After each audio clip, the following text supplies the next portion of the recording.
Close my eyes, and I drift away. Oh, now I see why they wear headphones when they're singing this. You'll see when you put them on. My voice just got amazing. More than a feeling. You know what I'm saying? That is amazing. That's what the title of this message is today. Yeah, that's Chapter perfect. 6. Chapter 6. More than a feeling. More than a feeling. Hey, welcome back to the podcast. On today's episode, this little bit of time that you spend right here is going to be the beginning of actually saving your life. That's not hyperbole. That's not exaggeration. It'll save your life. If it doesn't save your life, it'll at least change your life. If it doesn't change your life, it'll at least make you think. And if it doesn't make you think, I don't know why you're even here. We have a new politician or carny on our hands here Yes, today. we got these guys, you know. Chapter 6. We got Pastor Mike on the mic. Anger management, transform anger into advantage. This is it. This is a difference maker right here, bud. So thank you for writing it, putting this together. As I was going through this, all I kept thinking about was how this literally can change the landscape of people's lives when it comes to relationships, and relationships are everything. That's awesome. So, man, it's so good. And you kick it off with, the title is Emotional Wellness, right? Is that right? Sure. Emotional well-being. Yeah. I still had more than a feeling in my head. Yeah. And more than a feeling. yeah, and emotional well-being. Kicking it off, talking about stress and the impact that stress has on our lives every day. Right. Now, you got to remember what we're doing here. We're building to a point to where this model becomes useful to you. And so you have to have this background information in your brain.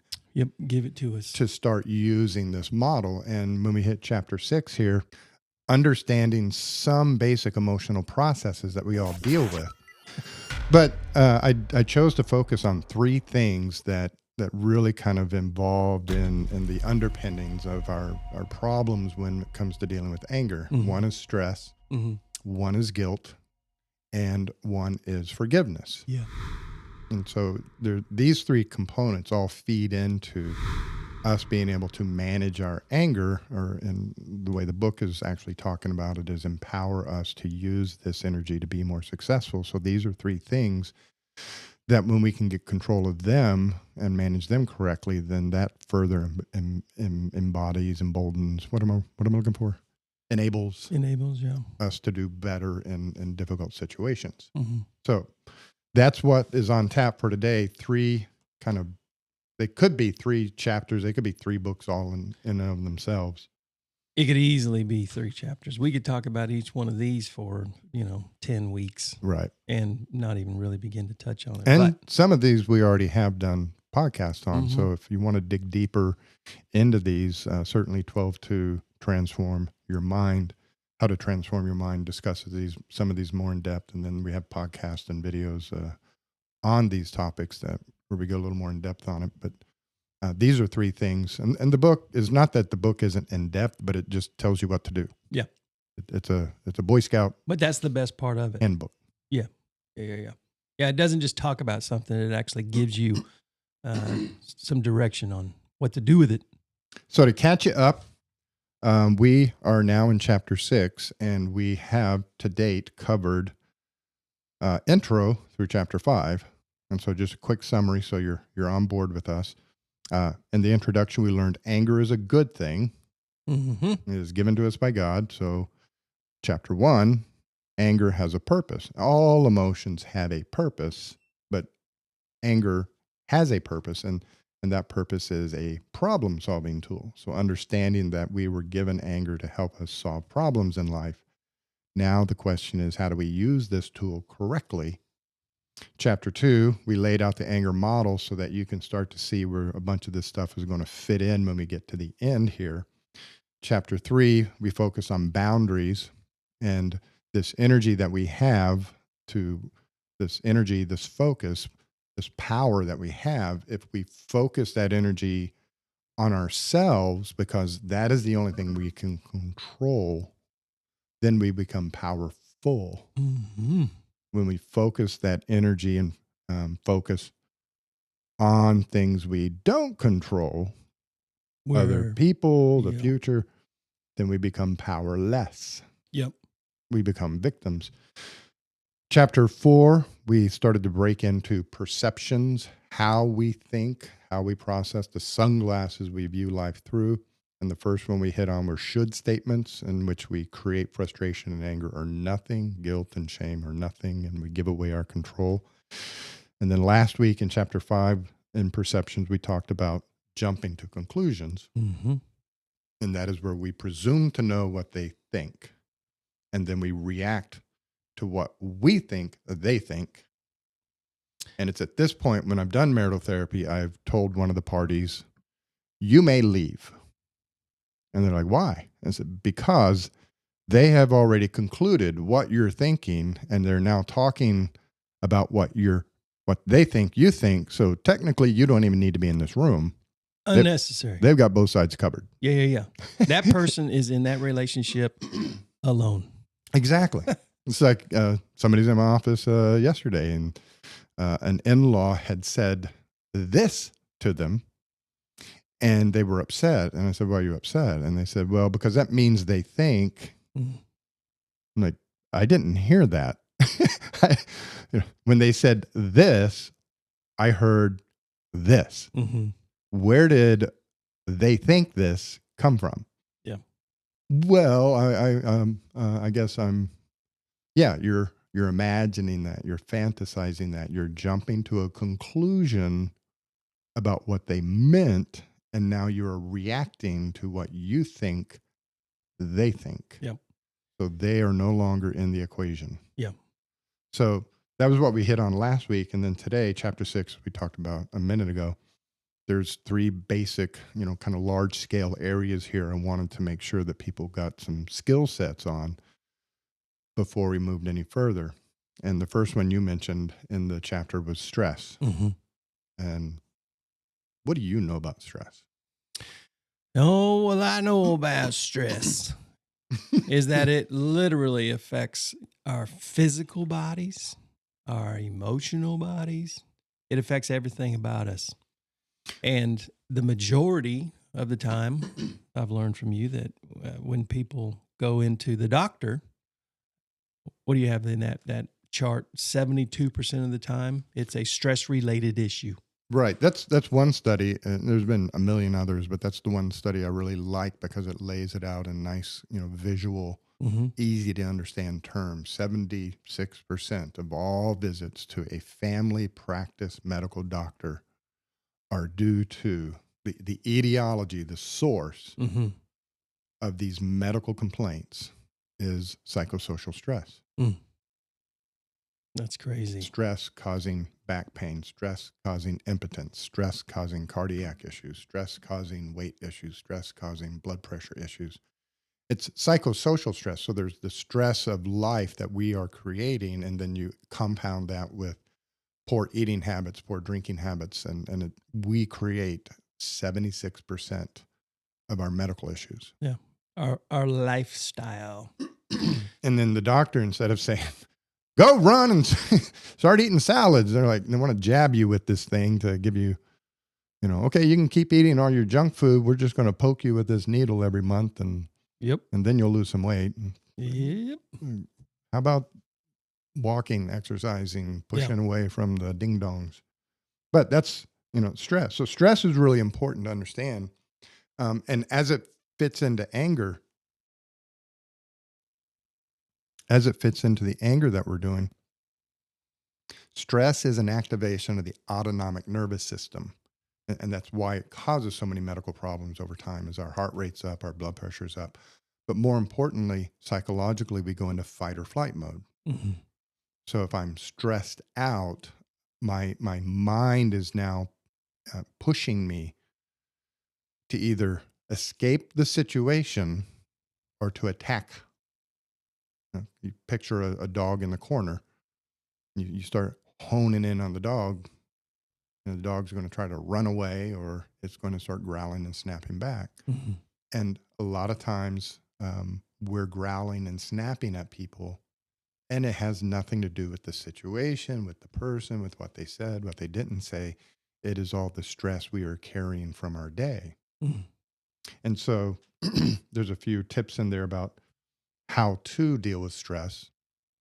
The first one, and the most important one, is stuff we've already covered. Cognitive reframing. Change how you think about situations to reduce its experience of being stressful on you. Mm. And what's the key word that we talked about where most of our stress comes from? Should. They should have done this. They shouldn't have done that. I should be doing this. I need to. I got to. Deadlines. We put all these demands and expectations on ourselves. We put all these demands and expectations on other people, and we start to stress out. And if you can change how you think about all of that, so go back to chapter 4 and study it again. If you can change how you think about all of that, you start reducing the amount of stress you actually experience. You know, a lot of people wouldn't necessarily want to admit this. Certainly, I don't believe anybody would like to admit this. But in my mind, and maybe you will help me to understand why this isn't a healthy way to consider it or to respond to. But the two things that I believe cause the majority of my anger are stress. And the word that I use, because it challenges me, is immaturity. Explain. Because I really feel like a lot of the times when me, I like my anger all of a sudden just like it's just all of a sudden it's on me. It's because you just said you go into attack mode, and I go into attack mode because of my immaturity. I can't take what it is that this person is saying or doing, and I respond really in an immature way. That's what you tell yourself, Mm-hmm. but that's not true. Well, I figured that was the case, which is why I said it out loud. Well, you said I can't handle what they're saying to me. And I think you would admit that I've been pretty rough on you on this podcast. Which is great. But you take it. So you can take it. I'm taking it for other people. Inside, you're really pissing me off. But I think for a lot of us, what we, because we want to be nice people, and our parents have raised us, don't do this, don't do that, don't say bad words, don't get upset, yada, yada, yada. So I think what happens for the majority of us is we don't deal with things, the small things, they shouldn't have done that, but it's not a big deal. You know what? I want to ignore it. And they shouldn't have done that. And it's not a big deal. I'm going to ignore it. We stack all these things in. And what people don't realize is stress is additive. So if I'm driving to work and I'm getting stressed out in traffic, and using a scale of 0 to 10 here, 10 being where I explode. Right. So I get out of bed and get ready to go, and I leave the house at a 4. I'm alert. I'm awake. Heart's beating good rate. And then traffic's really bad and I get stressed out and I'm at a 7. When I walk into my office, I don't automatically reset to a 4. I'm at a 7 when I walk in the door. So now I have 3 degrees of separation before I hit 10 where I explode. And so when I walk in the door and somebody hits me with something stressful, I'm at risk to explode because I've got all this stress, quote unquote, bottled up. Because I'm not going to deal about this. I'm not going to get upset about that. I'm not going to, and we put all that stuff away, but we don't realize it's adding up inside of us. And so there comes that one moment where our brain clicks over and we let them have a piece of our mind. And I don't know. It seems like every week I'm making it about me. So I'm not going to. I'm going to stop. It's that one relationship. I don't know why it is. And this And you don't have to say anymore, Mm-hmm.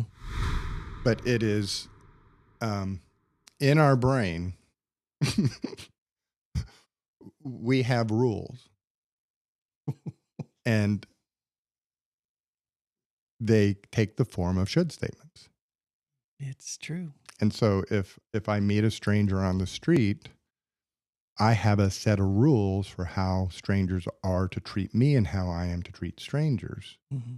And if I become friends with that person, the rules change as our relationship changes.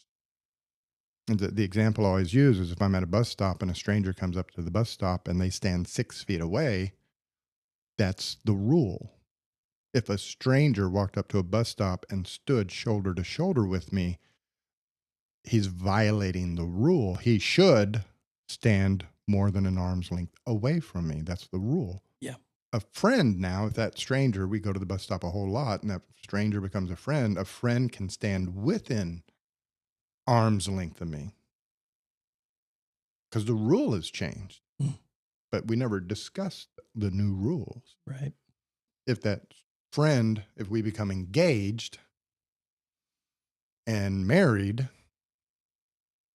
and that friend walks up to the bus stop who I'm now married to, and they stand more than 6 feet away, I get mad because they're violating the rule. The rule about just how close we are to be to each other physically changes as our relationship changes. We never discuss those rules and agree on them. And so we walk into relationships and we act a certain way while we're dating. We act a certain way while we're engaged. We act a certain way while we're married because the rules are changing in our minds, the rules for ourselves and the rules for the other people. And we never discuss all of that. So we're getting mad because they should have done this, should have done that. That's why I say go back to chapter 4 with the shoulds. Mm-hmm. And, you know, the epitome, the OG said there's only one should. So every single thing in life you're saying should about, you could deal better with it by making it preference, by making it dreams, by making it goals. I would prefer, it'd be nice if my wife stood next to me instead of all the way over there. What do you want? How do you want things to be? That changes the dynamic of how you experience it. And when we're in a relationship, we do expect other people to act and do certain things because so, you know, people will talk about we let our guard down. We act different with other people. You know, the old example, you and your wife are arguing. The phone rings. Hello, how are you? Yeah. So you can't control it. Oh, yeah. It's so true. You can control it. Yep. But there's a different rule for people on the phone. There's a different rule for people in the house. So this is where all these shoulds and musts and needs to they're buried down in our brain that we have to dig in there and pull them up and say, are these really the way I want to approach my life, approach this job, approach this relationship, and make that shift? And that will start to eliminate and reduce a lot of baseline stress that we're dealing with, which then frees us to have less negative experiences, less anger. Yep. And the fewer negative experiences that we have, the less guilt that we'll end up carrying, which is the next topic in the chapter. Well, and you know, it's guilt. I brought guilt into this. You know, it feels like odd to be in an anger management book, but we've all done stuff. And guess what?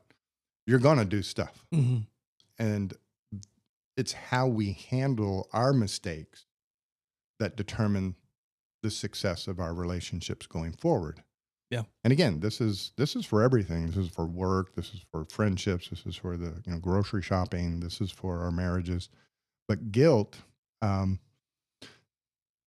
it becomes one of those things where we're mad at ourselves, and eventually we may be taking it out on other people. But what's happening is when I do something that's wrong, who says it's wrong?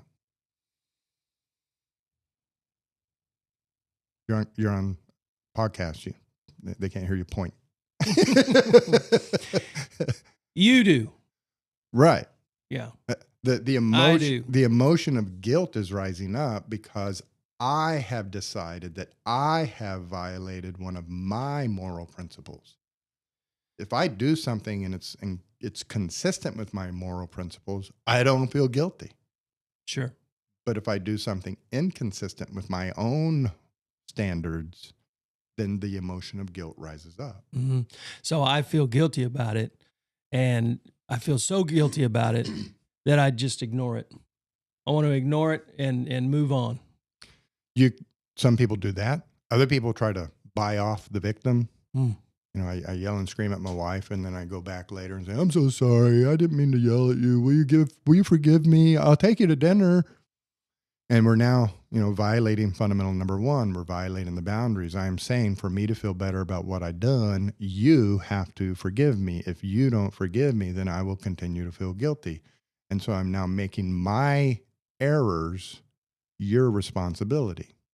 Mm. And that makes me vulnerable. So that, again, keeps me in this position where I'm in a position to not be in control of myself because I've given you that control over me. So in short, without going into a lot of detail here, it's in the book.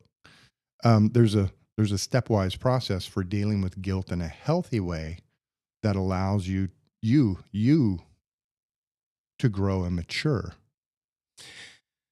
Well, when I made the statement that I just want to avoid it, what you say in the book is no. I want you to think about it. I want you to face it head on. Well, this is your own internal clock registering something to you to fix. It's like I had a 82 Camaro years ago, and the check engine light came on about 2 months before I was getting ready to head out of town, and I had no money. And I got in there and tinkered with the engine and changed this, changed that, changed the fuel filter, did everything I knew how to do. Check engine light's still on. But I took the light bulb out. Yeah, exactly. That's the solution. I was going to say put a piece of tape over the little glass. And that's what we do with our guilt. The guilt is the red light, the red warning. And then we're like, taping over the bulb so we can't see it. And then trying to live a productive life. And we wonder why we keep making the same mistakes over and over and over again. And the guilt is there to help you. Yeah. And so how you use guilt, that emotion rises up and you have to think about what you just did wrong. That's what it wants you to do. But then think about what led to the wrong behavior. At the moment you said what you said to whoever, at the moment you did what you did, in that second, it felt right. But later, you regret it. So something put you in a position to decide to do that. So analyze why you did what you did, what led you to doing it. And then once you figure that part out, you develop a plan to change what led to you doing that bad behavior. Because, just promising to never do it again that's a failure. That's a recipe to repeat it. I'll never do it again. And then I go back to my old life, which is what led me to do it. Mm-hmm. It's like the alcoholic who, gets drunk and gets a DUI and tells the court, I'll never do that again. And they go back to the bar with their friends and I'm just drinking water tonight. They've made zero changes to their health, to their lifestyle, to their mentality. And they're going back to the place where it all went down. Mm-hmm. Guess what's going to happen eventually? Yep. They're going to drink again. And that's the way we live our life. We do things and I promise I'll never do that again. But because we haven't made any changes to the situation, we're at risk to do it again. Sure. So sit down. What did you do wrong? How did it hurt other people? And then how did it what led to this? And then step 3, you make a plan to change what led to the bad behavior so that you are in a much better position to never make that mistake again. And then step 4, go to the other party, make amends, go to the other party, apologize for what you did specifically, not generically. Hey, I'm sorry about the other day. We cool?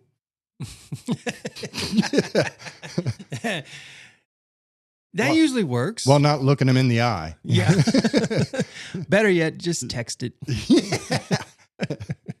But go to them and apologize for what you did wrong specifically and identify how it injured them. Hey, I'm sorry for yelling at you and insulting you. I'm sure that just hurt your feelings and broke your heart. Stand up, be a man, be a woman, be an adult, be a good Christian. Take responsibility for your actions. Then, after you apologize to them for what you did and how you injured them, explain what led to you doing that, not as an excuse, but then to follow up with the explanation of what you're doing to change so this does not occur again. Yeah. Step 6, do it. Go do it. And so the example I always use, and it works a lot better when you're, kind of face to face with somebody, rapid firing this stuff at them because they don't know what's coming next. So pretend you're on my couch, but I'll say, hey, if you came here for the appointment and the door's locked and I'm not here, and I roll up like 20 minutes later and I get out of my car with my shades on, I'm like, hey, come on in. How's that feel? Disrespectful. Yeah. So, new scenario. I roll up, I get out of my car and say, hey, sorry, come on in. Is that better? The tiniest bit, but not much. I roll up and I say, hey, sorry, but traffic was really bad out there. Come on in. Excuses. But if I roll up and I say, listen, I am sorry for making you sit here, wait, and wonder what the heck is going on. Traffic was bad on Kellogg, and I did not account for the possibility of there being an accident out there. I didn't leave enough travel time between the clinic and my office. So because of my failure to plan ahead, you've now had to sit here in the parking lot and wonder what's going on. So what I've done while I've been in the car and stuck in traffic is I went through my schedule for the next 6 weeks, 6 months, and I've changed my clinic time so that I have 30 minutes travel time between the clinic and the office, and you will never have to wait and wonder again. And as I'm saying this in a role play here, you're nodding your head. I'm just thinking how thoughtful it is. Yeah. Now, next week, you roll up, doors open, you come inside, I'm in my office, you look at me and you'll say, hey, doc, how's traffic today? We're best friends. My offense, your loss, because of how I handle it, becomes the thing that draws us closer together. Did you get your time back? But we are now in a better relationship because I handled the guilt. I used the guilt to my advantage. I used the guilt to our advantage. I accepted what its purpose is, and I used it to heal this relationship. Now, alternate scenario, because people deal with this a whole lot. Sure. We go through all of that. Next week, I'm in my office. I got the coffee ready, doors open, heaters on. You roll up, you open the door, look around and go, oh, you're here on time today. I said, yes, I am. And as I said, I've changed my schedule. That'll never happen again. I apologize for last week. You shouldn't have had to go through that. Well, it better not happen again. Who's got the problem here? That's why they're there, for therapy. Anger management. But notice, I don't feel guilty anymore. Sure. I've done all I can do. I've restored you as much as I could. I've accepted responsibility. I made changes. I'm answering to myself. And now that I've answered to myself, the guilt goes away. Yeah. Because you've done all you can do. I did. Yeah. And it's like, well, when you're ready, And that moves us to forgiveness. Yep. And you're very fond of saying frequently, forgiveness is like. Tell me. Tell me what I said. Forgiveness. You always say, forgiveness is like drinking a cup of poison. Oh, yes. And expecting the other person to die. Yeah, I have said that. We're injuring ourselves. And so forgiving another person is not for them. Yeah. That's the hardest thing for people to grab a hold of. Forgiveness is for the forgiver. Yeah. It's why Jesus says, forgive. Peter says, how many times? Jesus says, however many it takes. Because it's for you. It's for the forgiver to get the bitterness out. And in chapter 6, there's an 8-step process. Yeah. So if you're struggling with forgiveness because you're carrying anger, you're carrying resentment over something somebody did a year ago, 2 years ago, 5 years ago, when you think about it, you become angry all over again, and now you're at risk to, injure yourselves, injure other people through words or physical. But in the steps to forgiveness, identify specifically what they did that you are harboring resentment for. Be specific. Not just, they were a jerk, but specifically, what did they do? How did that injure you? What are those lasting results? So they did this. They wrote a bad letter to the board. Now I lost my license and I'll never be able to practice psychology again in this state. So there's oftentimes when we're mad about something, there's the initial offense, but then there's ongoing fallout from it. Exactly what are they responsible for? Why may they have done that? Try to take a guess to understand. Evaluate any should statements in this. They shouldn't have done that. Right. They shouldn't have told people that I dye my hair. Really? That's a law? They ought to do that. So, Yeah. Number 2 blows people away.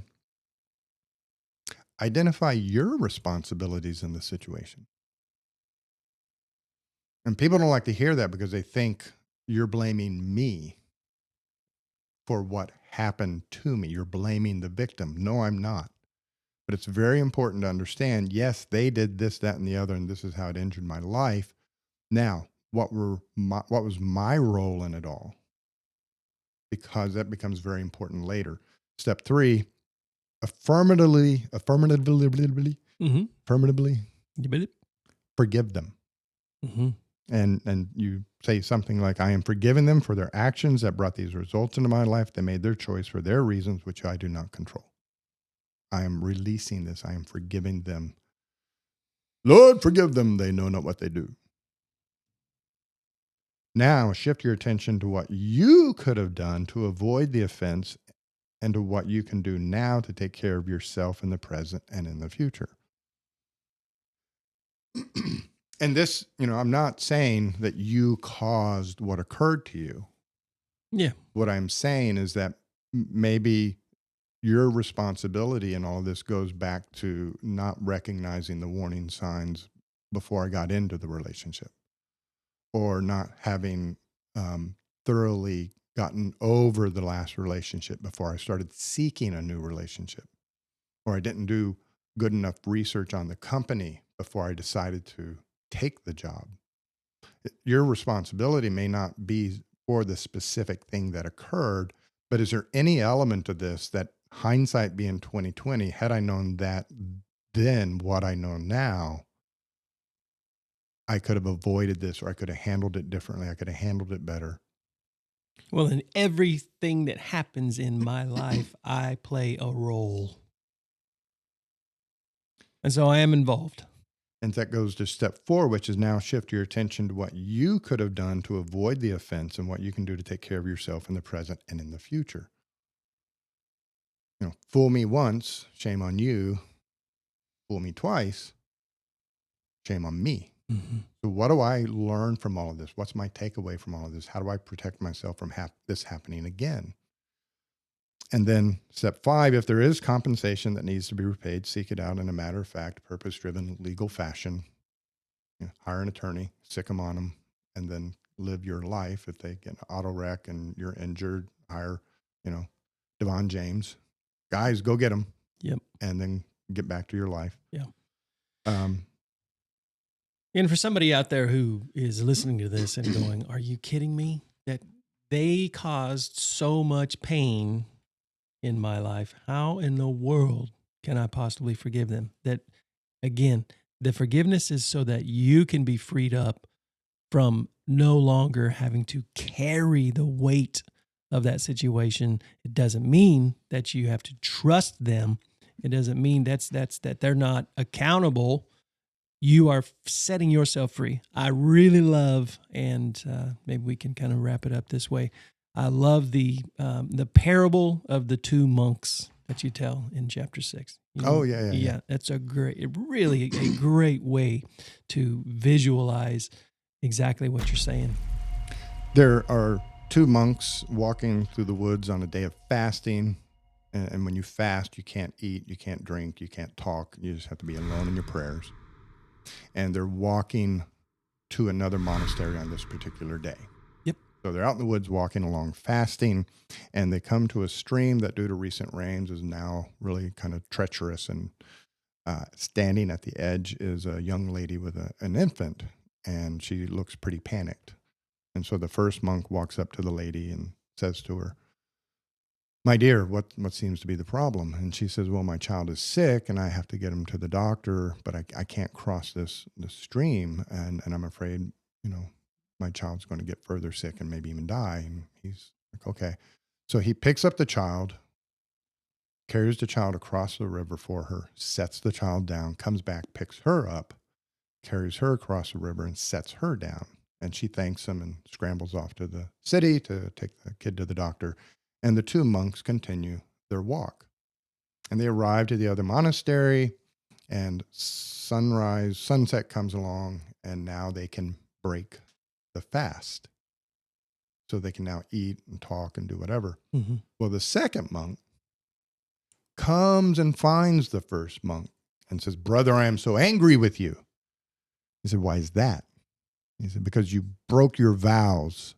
You picked that woman up and pick that kid up." And the first monk says to the second monk, "Yes, I did pick him up, but I set him down on the river's edge. You have carried them all day." Boom. And when we walk in unforgiveness, we are making ourselves continually miserable. When we forgive them, it's not we're forgetting what they did. Right. We're not giving them a clean slate to do it again. There may be punishment. There may be legal consequences. I'm turning you into the police, and I will file the police report, and I will go to the courthouse and testify, but I forgive you. I'm forgiving them so that I can release the emotional pain and move forward with my life. They don't control me. I don't forget what they did. Right. I go through with the divorce. I go through with the canceling of the contracts between businesses. I don't forget, but I forgive to release my emotional baggage, because I control me and I want to live a happy life. I can learn from it. What were my mistakes that got me into this situation? What were the warning signs that I missed? But I forgive them and I move on. And it may very well be that there's an anger that is festering there because you haven't forgiven.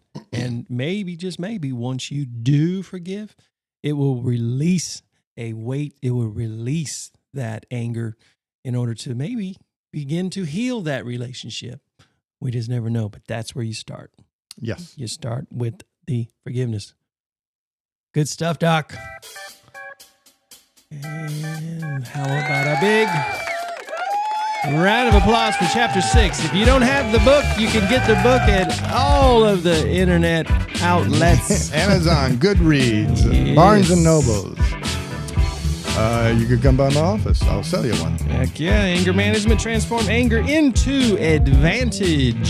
Thank you guys for tuning in this week. Thank you, Pastor Mike, for showing up in the snow. Absolutely. Thank you, Doc. You all have an awesome week. See ya.